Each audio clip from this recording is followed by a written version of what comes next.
I was sitting in that hard plastic chair at the Chicago police precinct, my arm still throbbing beneath my long-sleeved blouse when I heard his voice echoing down the hall. Ethan, my husband, the father of my daughters, the man I had loved for 18 years. And his voice was calm, charming, even chatting with someone at the front desk as if he were closing a business deal. My stomach churned. He had followed me. I clutched my purse to my chest and felt my phone vibrate inside. It was probably him again. The 10th, 20th text since I'd left the house, but this time, I wasn't going to answer. This time I had crossed a line, and there was no going back. He knew it. That's why he was here. The door to the small room opened, and a police officer with her hair pulled into a tight bun walked in. Her uniform was impeccable, her eyes weary, the look of someone who had seen this scene 1,000 times. She sat down across from me, turned on the computer, and sighed before asking for my full name. "Sarah Miller," I said. My voice came out thin, almost a whisper. 42 years old, dentist, married, 2 daughters. She typed slowly, the clatter of the keys seeming too loud in the small room that smelled of stale coffee and paper. I looked down at my hands.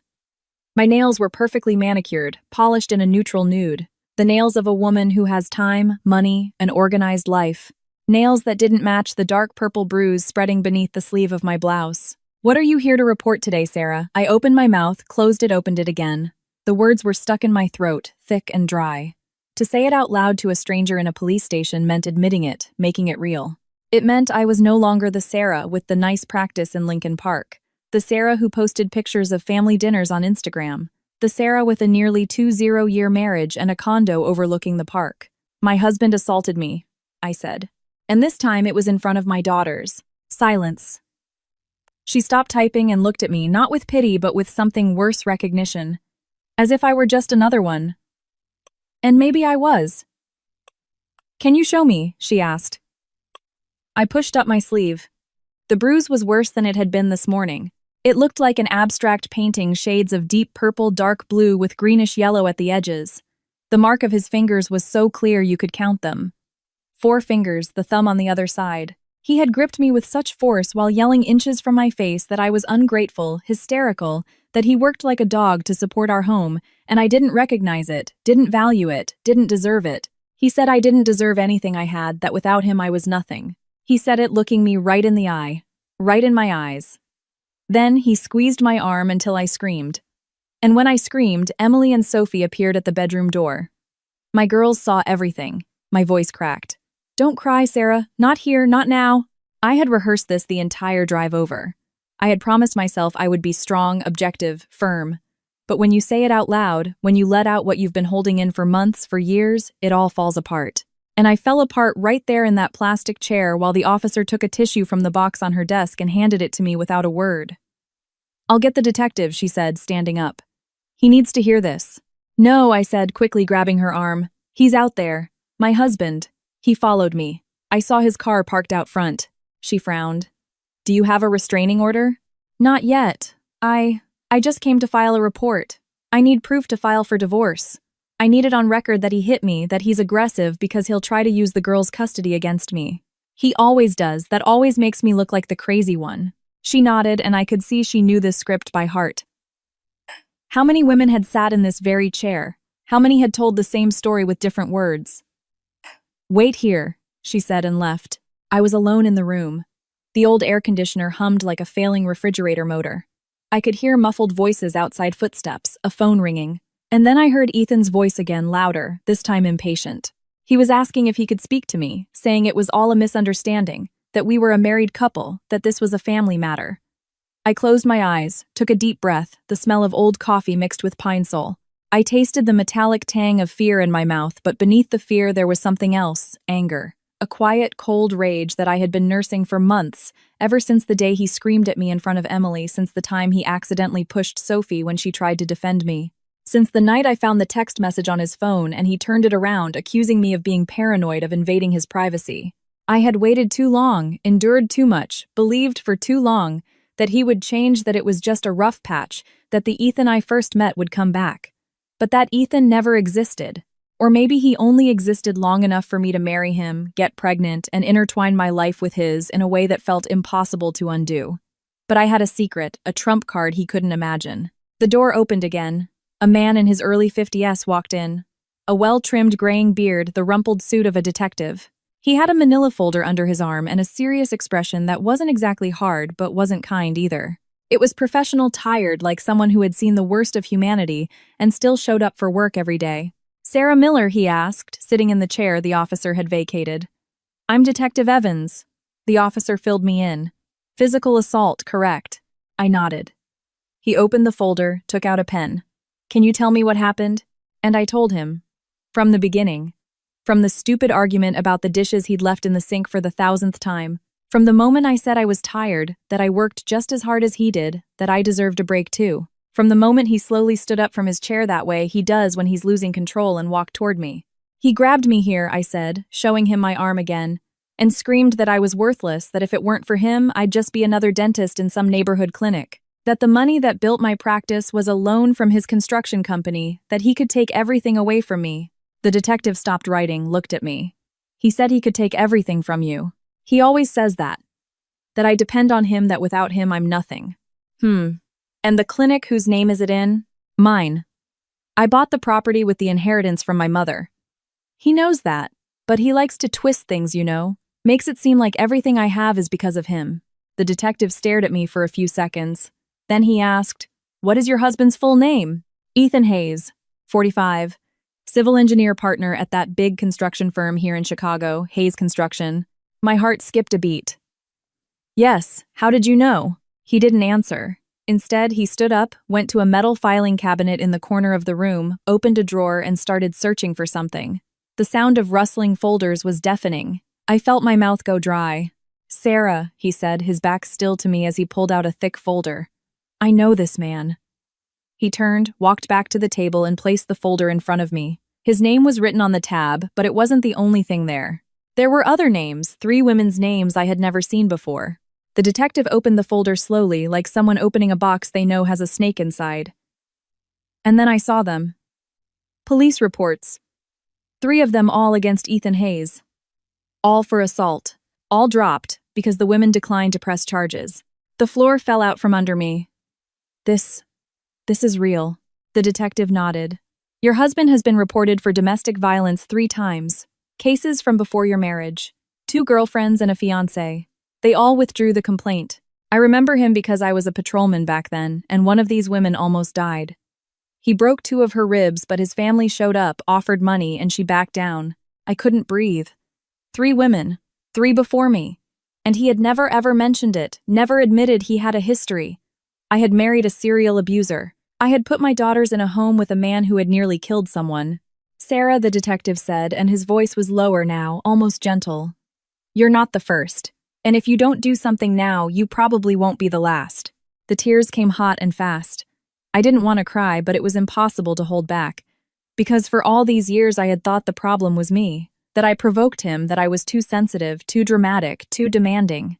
He had convinced me of it. He had made me believe that no other man would put up with me, that I was lucky to have him. But it wasn't true. None of it was true. I was just another one on his list. Another woman he had chosen to slowly destroy. Can you help me?" I asked. "I can. And I will. But I need you to help me too. I need you not to give up. I need you to see this through.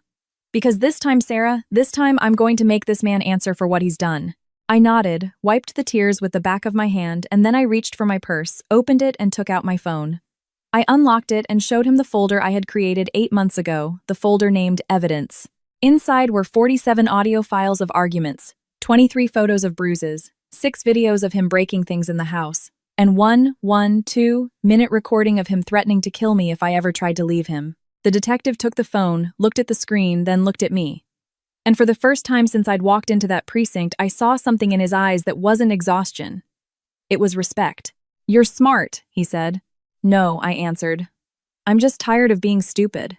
And there, in that cold precinct room while outside, my husband waited to convince me to give up one more time, I twisted the gold wedding band off my finger, the one engraved with forever inside, and placed it on the scratched metal table. Right in the middle of the folder, with the reports from the other women he had destroyed before me.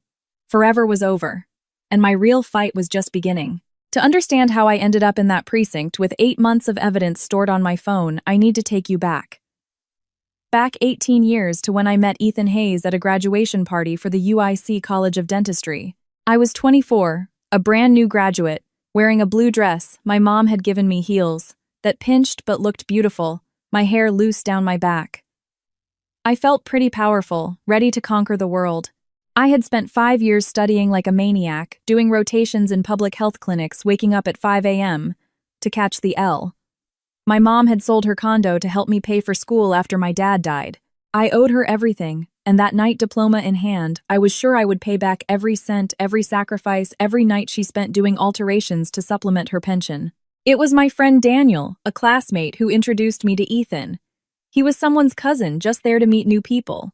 A civil engineer, also a recent graduate, already working at his father's construction firm. Handsome in that classic way, you know? Light eyes, a broad smile, the confident air of someone who grew up never having to prove anything to anyone.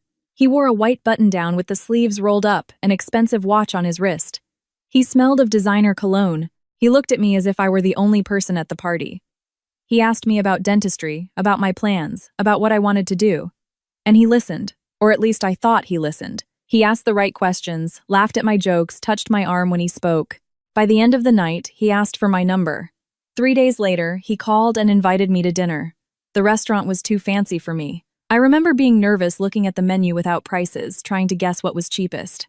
But he ordered wine, an appetizer, a main course dessert. He paid without blinking, made me feel special, made me feel like I deserved it. For the first 6 months, Ethan was perfect. He picked me up, brought flowers for my mom, introduced me to his parents, elegant people who lived in a triplex penthouse in the Gold Coast overlooking Lincoln Park. His mother Eleanor looked me up and down at that first brunch, sizing me up to see if I was good enough for her son. But she smiled, said I was a hardworking girl, and I swallowed the poison in that compliment, pretending it was sweet. Ethan helped me set up my first practice. Or at least that's what he said. The truth is, my mom passed away 6 months after my graduation. Breast cancer, fast, aggressive, no chance. She left me a small condo in Andersonville, which I sold for $400,000. I used every penny of that money to buy a commercial space in Lincoln Park and equip the clinic. Every chair, every autoclave, every light was paid for with my mother's sweat. But Ethan was always there, giving his opinion, knowing suppliers, negotiating prices. And over time, he started to twist the narrative. He would tell his friends he helped set up my clinic, that he loaned me money, that he used his contacts. And I let him because at the time I thought it was love. I thought he was supporting me. We got married 2 years after we met. A big wedding at a prestigious club, 300 guests, an imported dress his mother chose because the one I picked wasn't up to standard. A honeymoon in Hawaii. We came back and moved into a condo he had bought in his name.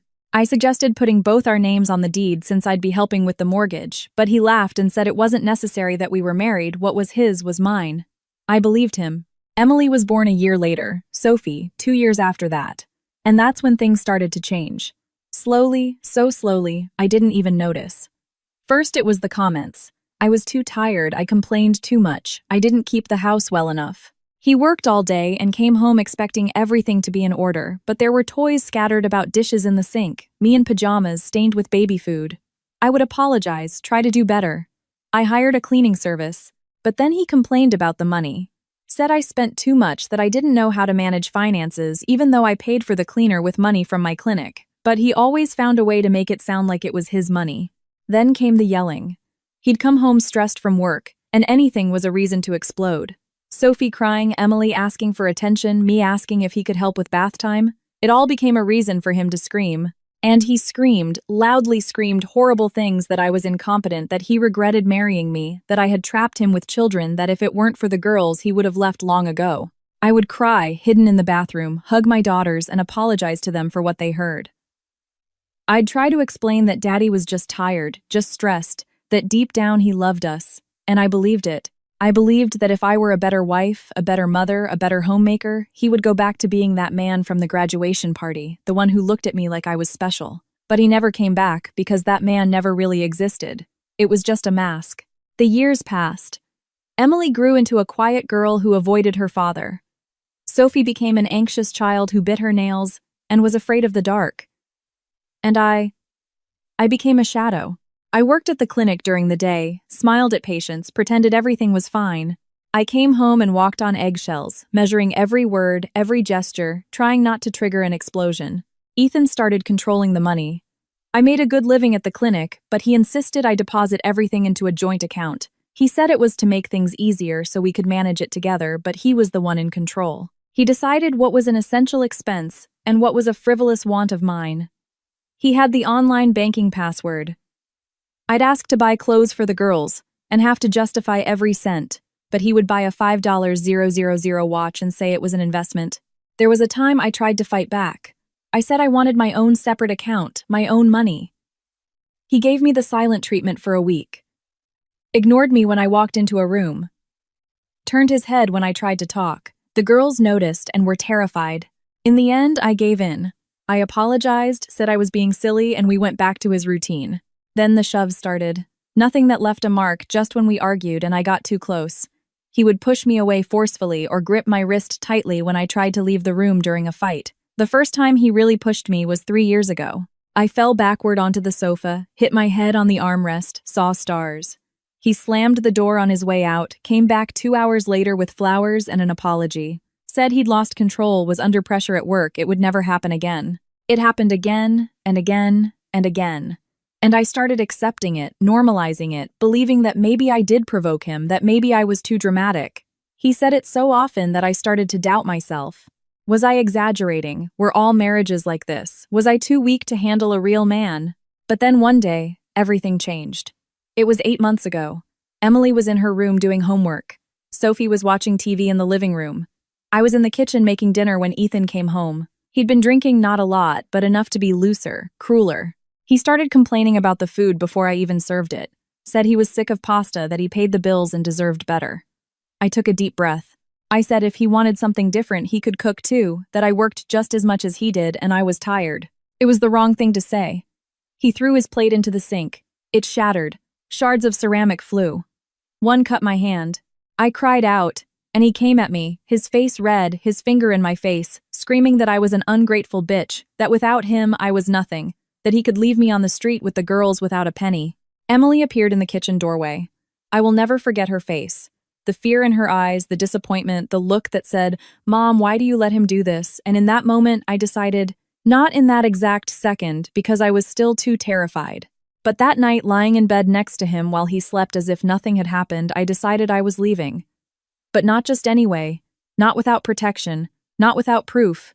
Because I knew Ethan. I knew his way of twisting the truth, of making me look crazy, of turning everyone against me. If I simply asked for a divorce, he would use his money, his lawyers, his contacts to destroy me. He would try to get custody of the girls, say I was unstable, negligent, that I abandoned the family. So I started recording. Every time he started yelling, I turned on my phone's voice recorder and left it in my apron pocket in my purse on the table. I recorded 47 arguments. 47 times he called me incompetent, stupid, useless, a bitch, a whore. 47 times he said he would leave me on the street, take my daughters from me, destroy me. I started photographing every mark, every bruise, every scratch. Every time he grabbed my arm too hard, squeezed my wrist, pushed my head. 23 photos over 8 months. I filmed him breaking things 6 times, plates, glasses, the remote control, the cabinet door.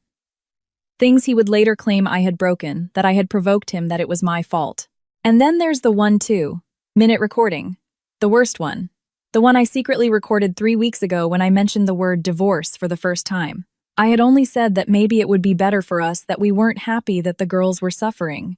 He locked the bedroom door, got in my face, and said in that low, cold voice that was worse than the yelling, "If you ever try to leave me, Sarah, I will end you. I will take your daughters from you.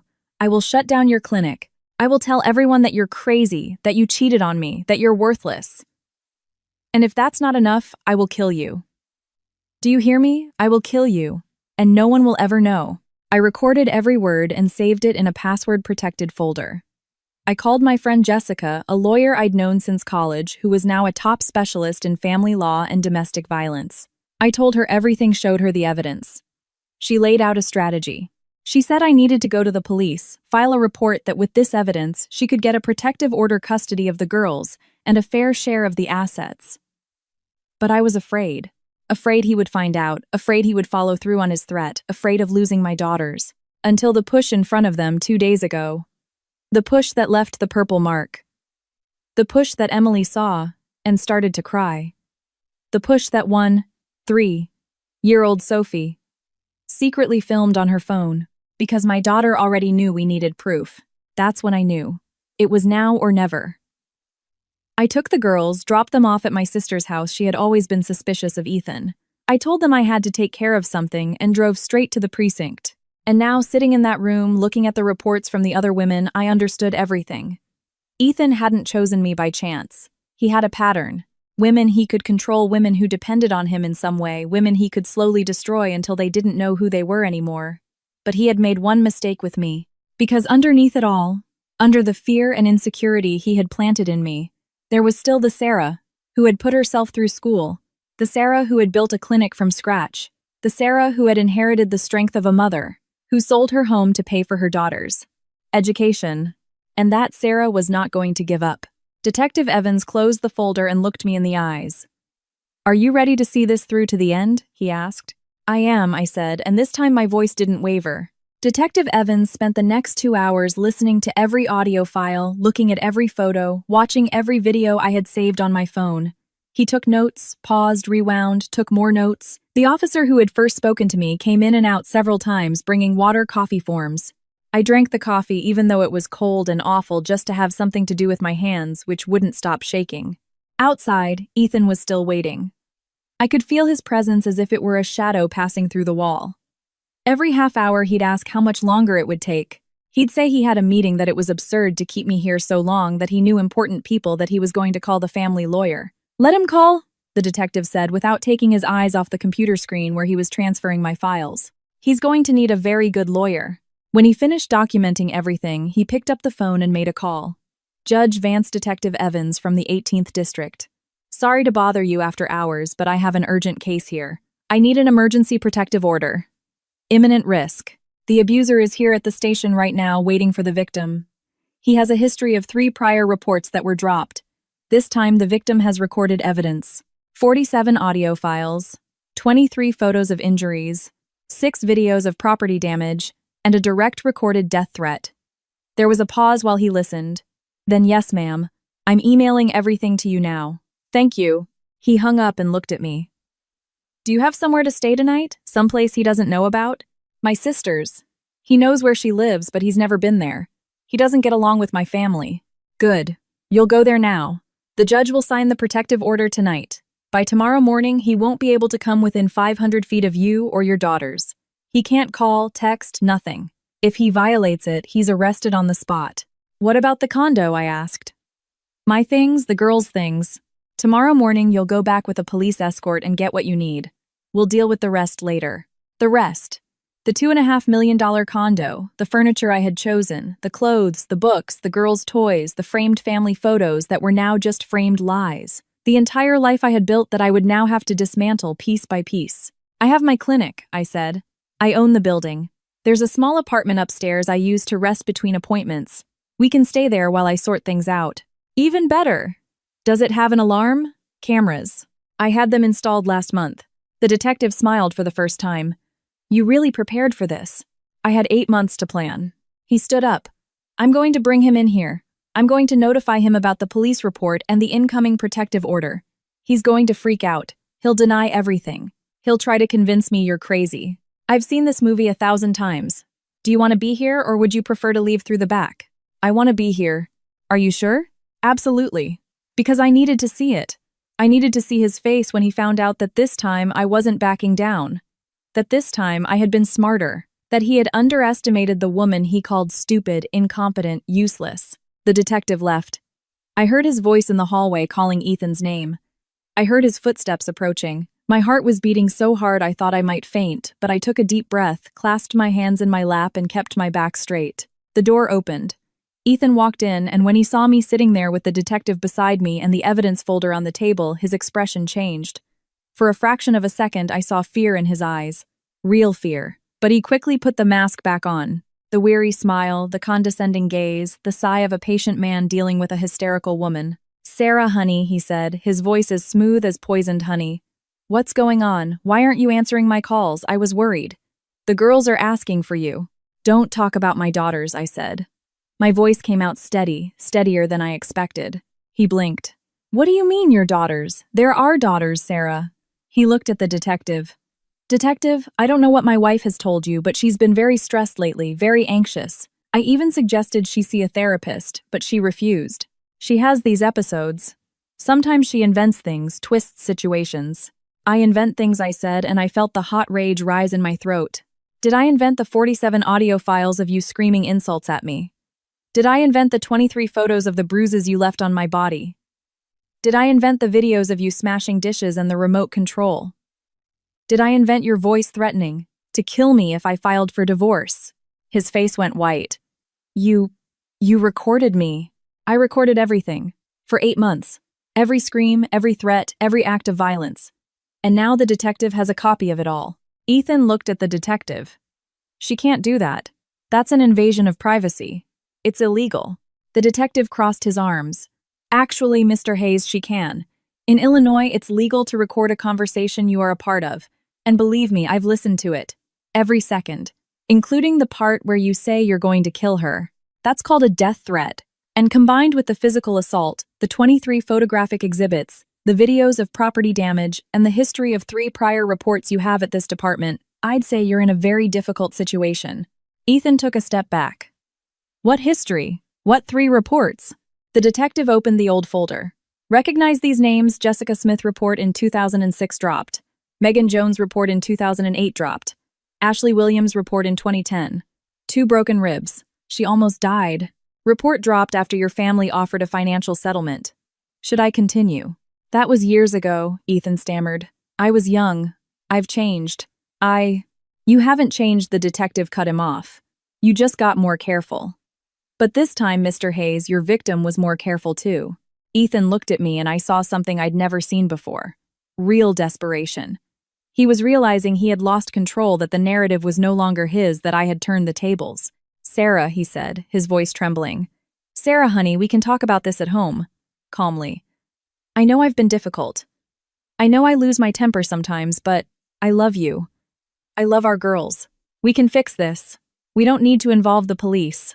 Think about the girls. Think about the scandal. My parents, my partners, everyone will know. You should have thought about that before you laid a hand on me, I said. He took another step toward me. Sarah. The detective stood up. Mr. Hayes, I suggest you don't approach the victim. I've just received confirmation from the judge. The protective order has been granted. You are prohibited from approaching Sarah Miller or her daughters within 500 feet. You cannot call, text, email, nothing. Any violation will result in your immediate arrest. Ethan was paralyzed. This is ridiculous. I can't see my own daughters. Your daughters will be speaking with a child psychologist from the court.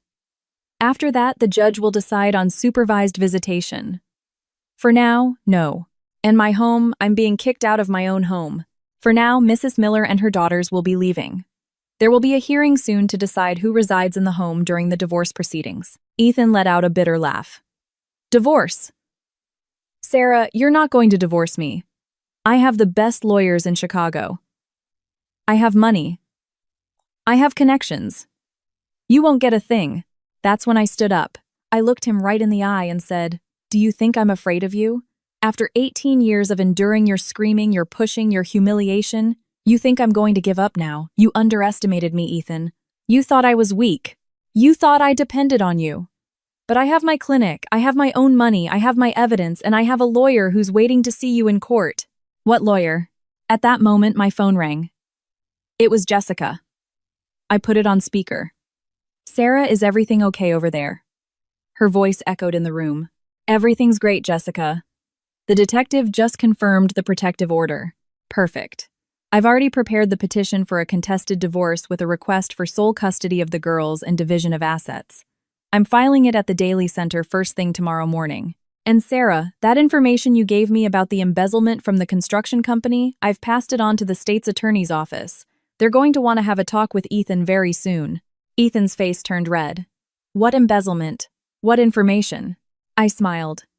Those $120,000 you moved from the joint account over the last 6 months, Ethan.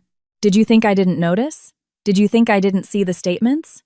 You transferred it to your secretary's name and thought I was too stupid to find out, but I did. And I also found out you're using company money to pay the mortgage on your mistress's condo. Amanda, isn't it pretty girl 28 lives in a $600,000 condo in the West Loop that you bought in her name so your wife wouldn't find out? Well, Ethan, I found out. Absolute silence. Even the detective looked impressed. How do you know that? Ethan whispered. Because for the last 8 months I wasn't just recording audio, honey. I hired a private investigator. He followed you.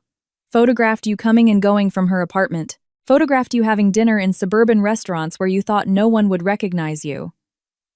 He photographed the purchase contract for the condo and found out you're using the company as a front to hide assets.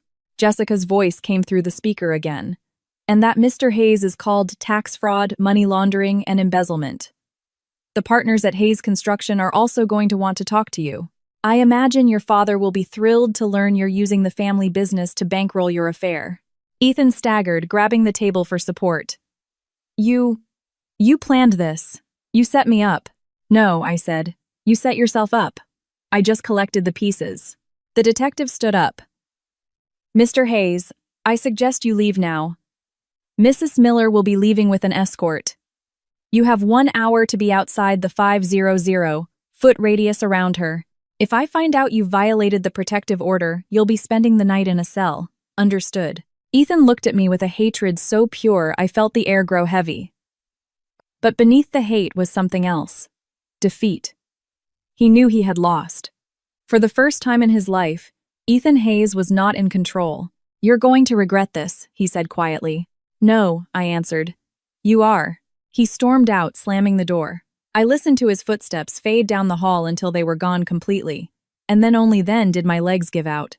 I collapsed into the chair and started to cry. But it wasn't a cry of sadness. It was relief. It was freedom. It was the weight of 18 years lifting off my body. The detective put a hand on my shoulder. You were very brave. I don't feel brave, I said between sobs. I feel exhausted. Courage isn't the absence of fear, he said. It's being afraid and doing it anyway. You did the right thing, Sarah. For you and for your daughters. I dried my tears, stood up, grabbed my purse, and walked out of that precinct through the front door, escorted by an officer to my car. As I started the engine, I glanced in the rearview mirror. Ethan was across the street standing by his car watching me, but he didn't move closer, because now he was afraid. Afraid of being arrested, afraid of losing everything, afraid of the woman he tried to destroy, who was now standing tall, ready to fight. I hit the gas and didn't look back. The next 3 days were a blur of lawyers, paperwork, and pitying looks. I went with a police escort to get our things from the condo. Ethan wasn't there, but his presence hung in every room like an angry ghost. I packed clothes, toys, documents. Emily helped me in silence. Sophie cried when she had to choose which dolls to bring. We moved into the apartment above my clinic. It was small, just 2 bedrooms, but it was mine. Bought with my mother's money. Ethan had never set foot in it. He thought the place was too simple, said I should rent it out as more office space instead of wasting it. But now that space was our sanctuary. The girls asked a million questions. Where's Dad? Why can't we see him? Are we going back home? I answered carefully, truthfully, in a way they could understand. I told them that Dad and I were getting a divorce, that sometimes adults can't live together anymore, that it wasn't their fault. It was never their fault. Emily, being older, understood more than I wished she did. One night, she came into my room and said, Mom, I always knew Dad was mean to you. I just didn't know what to do. I'm sorry I didn't defend you. I held my daughter and cried on her shoulder. You didn't have to defend me, sweetheart. You're a child. It was my job to protect you, and I took too long. But we're safe now. I promise. Jessica worked like a machine. She filed for the divorce, requested sole custody, sought $10,000 a month in child support, and initiated the process of dividing assets. Ethan hired the most expensive law firm in Chicago. 3 of their lawyers against Jessica. She wasn't intimidated. The settlement conference was scheduled for 10 days after I filed the report. I walked into the courthouse, my legs trembling, Jessica by my side, holding a thick binder with all the evidence. Ethan was there in an impeccable gray suit, hair perfectly styled, the posture of a successful businessman. But when he saw me, the mask slipped for a second. I saw the hatred, the humiliation. Because everyone there knew, the court staff, the other lawyers, the people waiting on the plastic chairs. Everyone knew that the respected engineer Ethan Hayes was an abuser. Judge Vance entered. A woman in her 60s gray hair in a bun, glasses on the tip of her nose, an unreadable expression. She sat, opened the file, and read in silence for long minutes. The sound of her turning the pages was the only sound in the room. Then she took off her glasses, looked at Ethan and said, "Mr. Hayes, are you aware of the gravity of the accusations against you?" His lawyer stood up. "Your Honor, my client denies all allegations. This is an attempt at defamation orchestrated by his wife, who is seeking a financial advantage in the divorce." The judge raised an eyebrow. Defamation. With 47 audio recordings, 23 photographs, 6 videos, and a direct threat of murder, not to mention a history of 3 prior dropped complaints. The lawyer hesitated. "Your Honor, those old complaints were dropped because they were without merit. They were dropped because the victims were pressured and paid off," the judge cut in. "I've read the old files. I've read the medical reports. One of the young women nearly died. 2 broken ribs, a concussion. Do you have an explanation for your client's pattern of behavior?" Silence. Ethan fidgeted under the table. The judge looked at me. "Mrs. Miller, do you have anything to say?" Jessica nudged me. I stood up slowly. "Your Honor, I lived in fear for 18 years. Fear of disagreeing with him, fear of saying the wrong thing, fear of setting him off. I thought if I was a better wife, a better mother, he would stop. But he never stopped. And when I found out he had done this to other women before me, I understood that I was never the problem. He is the problem. And I will not let my daughters grow up thinking this is normal, that a man can hit, humiliate, and threaten, and a woman has to stay quiet." The judge nodded. "Do you have the recordings?" Jessica placed a flash drive on the table. The judge took it, plugged it into her laptop, and played the first audio file. Ethan's voice filled the room. That voice I knew so well, screaming that I was a useless bitch, that without him I was nothing, that he would leave me on the street. I saw his lawyer close his eyes. I saw Ethan sink in his chair. The judge listened for 3 minutes and paused. "Sufficient," she said. "Mrs. Miller, temporary sole custody of the children is granted to you. Mr. Hayes, supervised visitation every other week at the court's family center. Any violation of the protective order will result in your remand. Next, hearing in 30 days to discuss division of assets. You are all dismissed." I stood up, shaking. Jessica hugged me. We walked out of that room, and for the first time in days I took a deep breath. I had won the first battle. But the war was far from over. 3 days later, I got a call from Jessica, her voice tense. "Sarah, we have a problem. Ethan's parents have hired a criminal defense attorney. They're claiming you fabricated the evidence, that the recordings were edited, that you made it all up to get money from him." My stomach lurched. "Can they do that?" "They can claim it, but we have the forensic analysis on our side. The recordings were analyzed and are authentic, no edits. Plus, we have the medical reports of your injuries and the girl's testimony with the forensic psychologist. They won't be able to overturn this." "And the case with the state's attorney?" "The embezzlement. It's moving slowly, but it's moving. They've opened a formal investigation, seized documents from Hayes Construction. If they confirm the fraud, he'll face charges for embezzlement and money laundering. He could get 2 to 5 years. And the mistress, Amanda, vanished, left Chicago. From what the PI found out, she moved to New York. Probably got scared of being involved in the investigation. So he lost his mistress too." For the first time in days, Jessica laughed. "He's lost his mistress, he's losing his marriage, and he might lose part of his company. I'd say karma is working overtime." But karma wasn't done yet. A week after the hearing, Ethan's father, Richard Hayes, the founder of the construction company, requested a meeting with me. I didn't want to go. I was terrified of the man who had always looked at me like I was defective merchandise his son had brought home. But Jessica said it was important, that I needed to hear what he had to say. We met at a neutral coffee shop downtown. He arrived on time, dark suit, tie, white hair combed back. He sat across from me without a greeting. "I'll be direct," he said. "I've seen the evidence. I've heard the recordings. My son is a coward and a criminal, and I will not protect him this time." I was silent, stunned. He continued. "When he was reported years ago, I paid the young women to stay quiet. I thought he was young, immature, that he would learn. He didn't learn. He got worse. And now he's dragging the family name, the company name, through the mud. So I'm here to propose a deal." "What kind of deal?" "I'm removing him from the partnership at Hayes Construction. His share will go to his brothers. You get the Lincoln Park condo, full ownership of your clinic, and I will deposit $1.5 million in your account as compensation for the years of abuse. In return, you do not sue the construction company for damages, and you don't drag the Hayes name through the media any more than is necessary." I looked at Jessica. She gave me a look that said, This is a good offer. I looked back at Mr. Hayes. And what about him, Ethan? What punishment will he face? He will answer for his crimes. I will not pay for a high-priced criminal defense lawyer for him. He will defend himself. And when the state's investigation is complete, if he is convicted, he will serve his time. Without my interference. And my daughters. I want a guarantee that he will not get joint custody. Only supervised visits until they are adults. Agreed. I will sign a document supporting your request for sole custody. Why are you doing this? I asked. After all, he's your son. Mr. Hayes looked me in the eye, and for the first time I saw something like remorse. Because of my wife, Eleanor.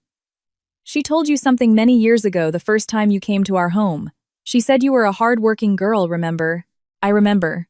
That was a warning. It was her way of telling you not to marry my son.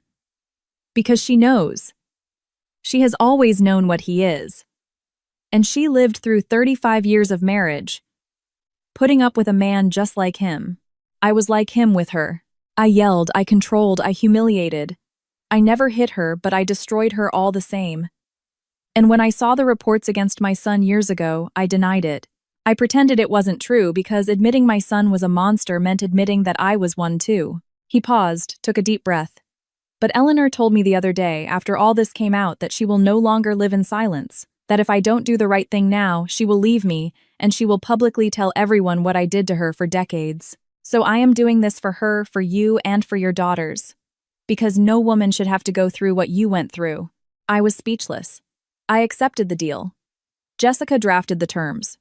Mr. Hayes signed, and 3 days later, $1.5 million appeared in my bank account.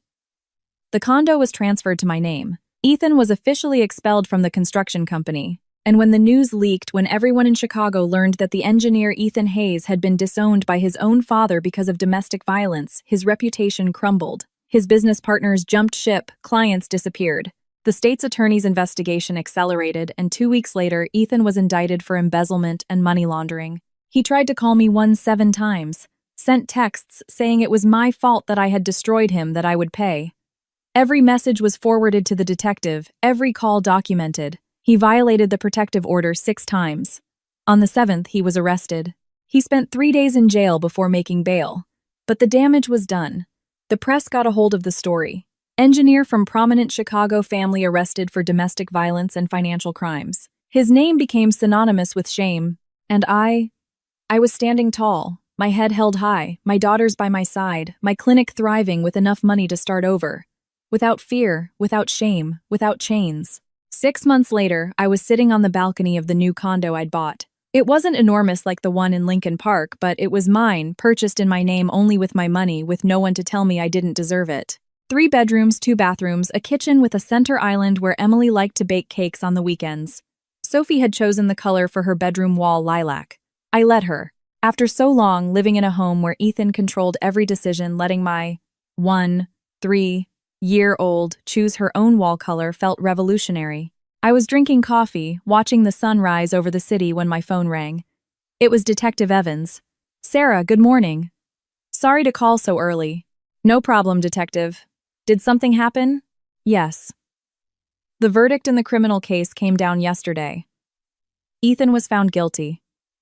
He was sentenced to 4.5 years in state prison for embezzlement, money laundering, and intimidation. He'll start serving next month. I closed my eyes, took a deep breath. 4.5 years. It wasn't enough for what he'd done, it would never be, but it was something. It was the justice system working. It was the system saying that men like him don't get away with it forever. Thank you for letting me know, I said. And there's one more thing. The other 3 women he assaulted, they reached out to me. They saw the case in the news.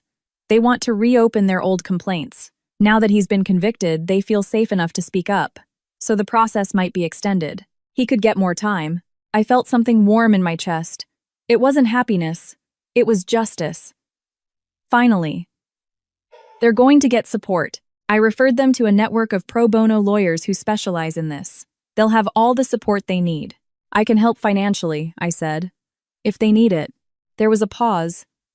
Then, you're an incredible woman, Sarah. I'll pass your contact information to the network coordinator. I'm sure they'll appreciate it. I hung up. I sat there holding the now cold coffee cup, watching the sky turn orange. And for the first time in a very long time, I felt light. Not happy, not yet. Happiness would take time. But light, as if a massive weight had been lifted from my back. Emily appeared on the balcony in her pajamas, hair messy, eyes swollen with sleep. "Morning, Mom." "Who was that?" "The detective. Your father's sentence came through. He's going to prison." She was quiet for a moment, then sat down next to me. Should I feel bad that I don't feel bad? I wrapped my arm around her. "No, sweetie. You have every right to feel however you feel. He was your father, but he was also a man who scared you, who made you feel afraid in your own home. There's no right way to feel about that. I just wish he were different," she said quietly. "I wish I had a normal dad." "I know. I wish that too. But we can't change people. We can only choose not to be around those who hurt us." Sophie woke up half an hour later and I told her too. She cried. Unlike Emily, she still held on to the hope that her father would change, that he would go back to being the kind man she had invented in her head, the good dad who never really existed. I let her cry in my lap, stroked her hair, and told her it was okay to miss him, to be confused, to be angry, that feelings weren't wrong, and that she had time to process everything. The girls started therapy. Every Thursday at 4 p.m. I took them to a psychologist who specialized in childhood trauma. They talked about the fear, about the fights they witnessed, about the night they saw their father hurt me, and slowly, session by session, they began to heal. I started therapy too, every Tuesday at 6 p.m. At first I thought I didn't need it, that I was strong, that I was over it. But in the third session, I broke down. I cried for a solid hour talking about things I didn't even know still hurt. The therapist, a woman in her 50s with a soft voice and a steady gaze, told me something I'll never forget. "Sarah, surviving is not the same as healing. You survived. Now you need to heal." And so I began to heal. I learned that the abuse had left marks I couldn't see. I was afraid to make decisions on my own. I was terrified of disagreeing with people. I apologized for things that weren't my fault. I thought I had to be perfect all the time or people would abandon me. I learned that all of this was the result of years of being controlled, humiliated, and diminished. But I also learned that I could unlearn it, that I could rebuild, that I could look in the mirror and recognize the woman looking back. The clinic was thriving. Without the weight of Ethan sabotaging me, telling me I wasn't good enough, I was able to expand. I hired 2 more dentists, renovated the waiting room, invested in new equipment. The patient list grew, the schedule was full, and for the first time I saw the fruits of my labor without anyone else claiming the credit. I used part of the settlement money to create a fund to help women who were victims of domestic violence. I contacted the network of volunteer lawyers the detective had mentioned and offered to provide free dental treatment for women leaving abusive relationships. Because I remembered what it was like to look in the mirror and see a chipped tooth, a broken smile, and feel shame. I remembered how hard it was to smile when you feel broken inside. 15 women came through my clinic in the first 3 months. I listened to their stories, saw the marks on their faces, and everyone that walked out of there with a restored smile felt like a victory. Not just for them, but for me too. Jessica became my best friend. We had lunch together every Friday.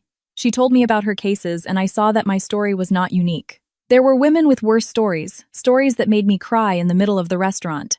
But there were also stories of victory, women who got out, who rebuilt, who were standing on their own 2 feet.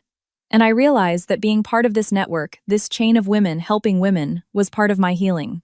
3 months after the conviction, I was at the clinic when my receptionist called me. "There's a woman here asking to speak with you. She says it's important." It was Jessica Smith, one of the 3 women Ethan had assaulted before me. She was older than me, around 48, with short hair and tired eyes, but there was a firmness in her demeanor. She walked into my office and stood there looking at me. "You're Sarah." "I am. I wanted to thank you for having the courage, because I didn't. When he hit me, I reported him, but then I backed down. I took the money. I pretended it never happened, and I've carried that for 18 years. The guilt, the shame. I got married, had kids, built a life, but I always knew I had let a monster walk free. And when I saw your case in the news, when I saw that you didn't give up, I decided I wasn't going to live with that guilt anymore. I reopened my complaint. And now he's going to answer for what he did to me too." She was crying. I stood up, hugged her, and we cried together. 2 strangers who shared the same nightmare, supporting each other. "It's not your fault," I told her. "You did what you could at the time, and now you're doing what you can now, and that's more than enough." The other 2, Megan and Ashley, also reopened their cases. We arranged to have coffee. We met on a Saturday afternoon. 4 women sitting around a table telling the stories we had kept hidden for years. And it was strange, painful, but also liberating, because we were no longer alone. The trial for the old complaints took place 4 months later. I was a witness. Jessica, Megan, and Ashley testified too. Ethan was there in a prison uniform, his hands cuffed, his eyes empty. He had lost weight, his hair was grayer, his posture stooped. He looked 10 years older. When it was my turn to testify, I looked at him and felt no anger, no fear. I felt pity. Because he had thrown it all away, his family, his money, his respect, his freedom. All for what? To feed a sick ego to wield power over women. And now he was there broken, reaping what he had sown. He was convicted and sentenced to another 3 years for a total of 7.5 years in prison. When we left the courthouse, the 4 of us were arm in arm. And Detective Evans was there too, waiting by the door. He came over to us, shook each of our hands, and said, "You are the bravest women I know." And I believed him. Today, a year after I first walked into that precinct with a bruised arm and a wedding ring on my finger, I wake up without fear. I wake up and make coffee. I wake up and take my daughters to school. I wake up and go to work in a clinic that is mine, built with my own sweat. I wake up knowing I am free. Free from the man who tried to destroy me. Free from the narrative he constructed.